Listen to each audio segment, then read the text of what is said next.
नमस्कार दोस्तों, स्वागत है आपका हमारे चैनल बिहारी नॉनस्टॉप न्यूज में। बिहार की 10 प्रमुख बड़ी खबरें सबसे पहले देखने के लिए सब्सक्राइब करें हमारे चैनल को और वीडियो अगर अच्छी लगे तो एक लाइक अवश्य करें। तो खबरों को विस्तार से जानने से पहले एक नजर हेडलाइंस पर। बिहार में नहीं होगा पंचायत चुनाव, नीतीश सरकार ने निकाला बीच का रास्ता। बिहार में बैंकों के खुलने के समय में की गई कटौती, जान लीजिए कितने देर के लिए खुलेंगे बैंक। बिहार में स्वास्थ्य विभाग के सभी कर्मचारियों अधिकारियों की छुट्टियां 15 जून तक रद्द, सरकार ने निकाला आदेश। बिहार के पुलिस कर्मियों को मिली चेतावनी, ड्यूटी पर तैनाती के दौरान मोबाइल चलाया तो खैर नहीं। पप्पू यादव को लगा बड़ा झटका, जमानत याचिका खारिज, जानिए कब तक जेल में रहेंगे जाप सुप्रीमो। पटना में ब्लैक फंगस का कहर, 5 मरीजों की हुई मौत, हालात चिंताजनक। बिहार में बाढ़ के खतरे की अब पहले मिल जाएगी जानकारी, 72 घंटे पहले मिलेगा अलर्ट। कोरोना की तीसरी लहर को लेकर सरकार अलर्ट मोड में, अब 27 जिलों में बनेगा बच्चों के लिए आईसीयू। बिहार के 1.5 लाख छात्रों के लिए बड़ी खबर, सीबीएसई की 12वीं की परीक्षा रद्द, रिजल्ट फॉर्मेट पर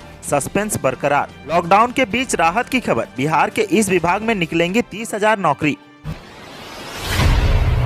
इस वक्त की एक बड़ी खबर पटना से सामने आ रही है। कोरोना महामारी के कारण बिहार में त्रिस्तरीय पंचायत चुनाव समय पर नहीं हो पाएगा। इस महीने 15 जून को खत्म हो रहे वर्तमान पंचायत प्रतिनिधियों के कार्यकाल के बाद सरकार ने बीच का रास्ता निकाला है। मंत्रिपरिषद की बैठक में इस फैसले पर मुहर लगी है कि सरकार परामर्श समिति का गठन करेगी। मंगलवार को नीतीश कैबिनेट की बैठक संपन्न होने के बाद बिहार सरकार में पंचायती राज विभाग के मंत्री सम्राट चौधरी ने बताया कि बिहार में पंचायत चुनाव नहीं होने की स्थिति में बिहार में पंचायत, ग्राम कचहरी, पंचायत समिति, जिला परिषद में परामर्शी समिति का गठन किया जाएगा। सरकार के इस निर्णय के बाद यह स्पष्ट हो गया है कि बिहार में पंचायत प्रतिनिधियों के कार्यकाल का विस्तार नहीं किया जाएगा। नीतीश सरकार त्रिस्तरीय पंचायत प्रतिनिधियों को एक्सटेंशन नहीं देने जा रही है।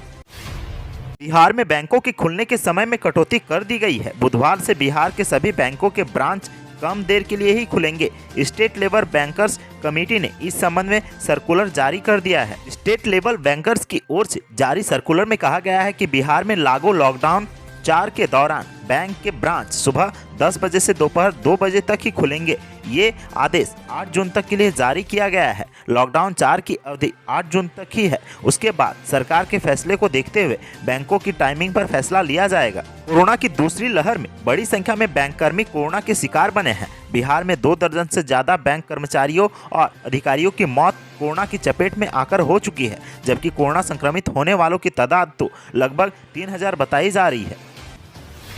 बिहार में कोरोना के खतरे को देखते हुए राज्य सरकार ने स्वास्थ्य विभाग से तमाम कर्मचारियों से लेकर अधिकारियों की छुट्टियों पर रोक लगा दी है। डॉक्टर, नर्स से लेकर स्वास्थ्य विभाग में कार्यरत तमाम दूसरे अधिकारी कर्मचारी 15 जून तक छुट्टी नहीं ले पाएंगे। हालांकि कोरोना की दूसरी लहर फैलने के बाद उनकी छुट्टी पर 31 मई तक रोक लगाई गई थी, अब उसे बढ़ाकर 15 जून तक कर दिया गया है। बिहार सरकार के स्वास्थ्य विभाग के विशेष कार्य पदाधिकारी MS पांडे ने इस संबंध में सरकार का आदेश जारी किया है। आदेश में कहा गया है कि छुट्टी पर पहले से ही 31 मई तक रोक लगी थी, अब 15 जून तक रोक लगी रहेगी। ये रोक स्वास्थ्य महकमे में कार्यरत सभी अधिकारियों से लेकर कर्मचारियों पर लागू होगी। इसमें स्वास्थ्य विभाग के निदेशक प्रमुख से लेकर अफसर, सरकारी मेडिकल कॉलेजों में प्राचार्य से लेकर जूनियर रेजिडेंट शामिल है। सरकार के सभी अस्पतालों के पारा मेडिकल कर्मियों, नर्स, संविदा और नियोजन पर काम कर रहे सभी कर्मचारियों की छुट्टियां रद्द कर दी गई है।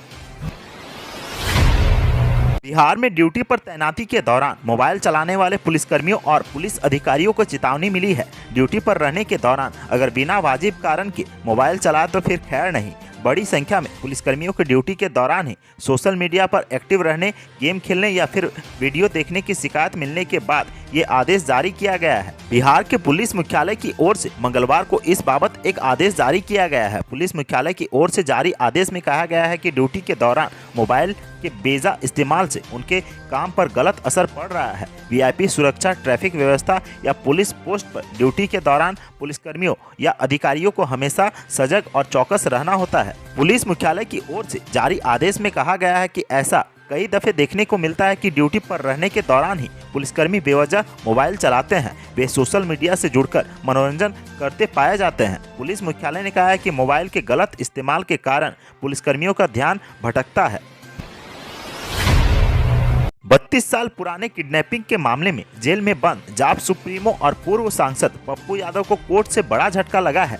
जिला जज रमेश चंद्र मालवीय की कोर्ट ने पप्पू यादव की जमानत याचिका को खारिज कर दिया है, लिहाजा अभी फिलहाल उन्हें जेल में ही रहना होगा। जमानत याचिका रिजेक्ट होने के बाद जाप के कार्यकर्ताओं को भी झटका लगा है। मंगलवार को वर्चुअल माध्यम से कोर्ट में चली सुनवाई के दौरान पप्पू यादव की ओर से सुप्रीम कोर्ट के वरीय अधिवक्ता मनन कुमार मिश्रा के अलावा अधिवक्ता मनोज कुमार अम्बस्ट ने जमानत के लिए अपनी दलील दी, लेकिन सभी पक्षों को सुनने के बाद कोर्ट ने कहा कि चूंकि यह मामला सुलहनीय नहीं है, यह 32 साल पुराना मामला है, इसीलिए लोअर कोर्ट 1 महीने के केस में कमिटमेंट कर सेशन कोर्ट को भेजे। न्यायालय ने यह भी कहा कि अगर 6 महीने के अंदर केस का निष्पादन नहीं होता है तो फिर से पिटीशन फ्रेश बेल के लिए पिटीशन फाइल कर सकते हैं। बेल रिजेक्ट होने के बाद पप्पू यादव के वकील ने मनोज कुमार अम्बस्ट को बताया कि इस मामले में विचार किया जा रहा है, उसके बाद ही आगे की रणनीति पर काम किया जाएगा।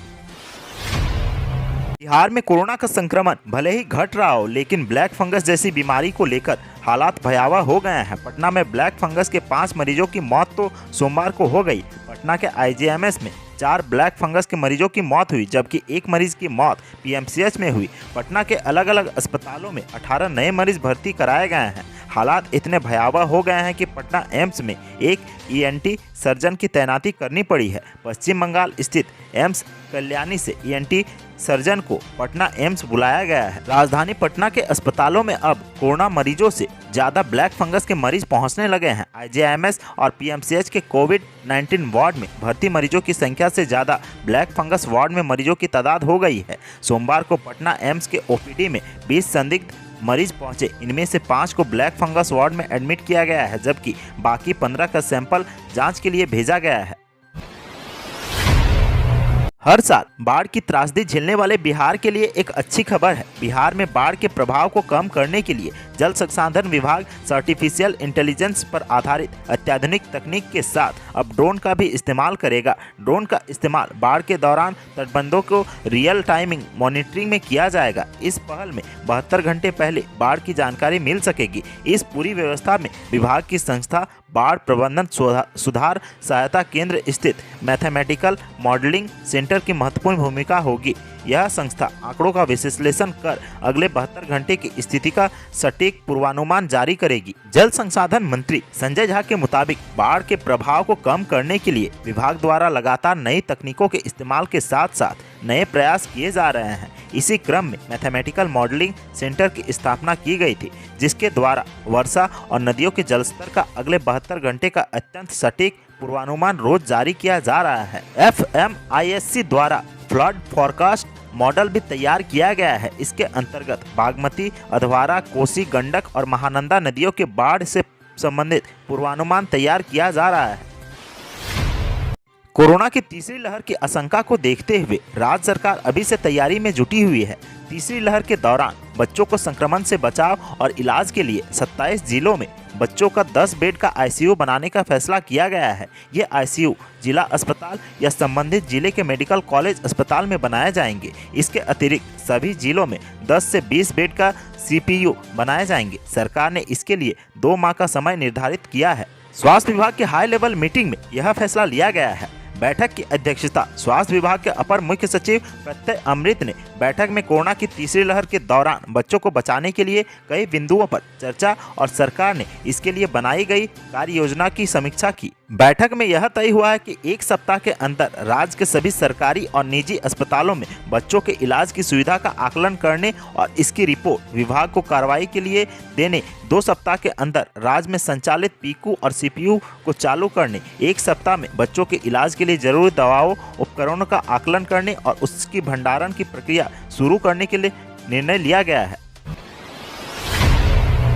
प्रधानमंत्री नरेंद्र मोदी की अध्यक्षता वाली एक बैठक में सीबीएसई की 12वीं परीक्षा को रद्द करने का फैसला लिया गया है। बोर्ड की ओर से इस साल क्लास 12वीं परीक्षा आयोजित नहीं करवाई जाएगी। वहीं रिजल्ट फॉर्मूला पर अब भी सस्पेंस बरकरार है। इधर बिहार झारखंड में 1.5 लाख परीक्षार्थियों को भी सीबीएसई के आदेश का इंतजार है। बता दें कि पटना जोन में इस साल करीब 1.5 लाख छात्रों ने क्लास 12वीं की परीक्षा के लिए रजिस्ट्रेशन कराया था, लेकिन अब सीबीएसई बोर्ड की ओर से परीक्षा रद्द करने का ऐलान किया गया है। बोर्ड द्वारा क्लास 10वीं की परीक्षा पहले ही रद्द की जा चुकी है।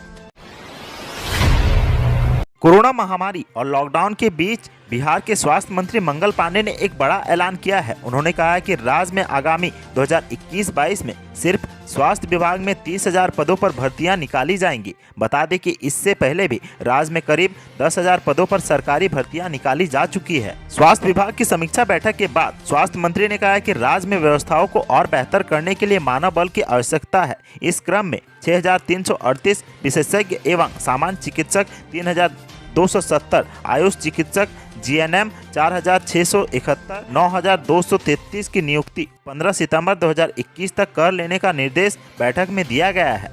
तो आज की सुर्खियों में बस इतना ही। बिहार से जुड़ी खबरों के लिए सब्सक्राइब करें हमारे चैनल को और साथ ही साथ अपने दोस्तों और रिश्तेदारों में शेयर जरूर करें। धन्यवाद।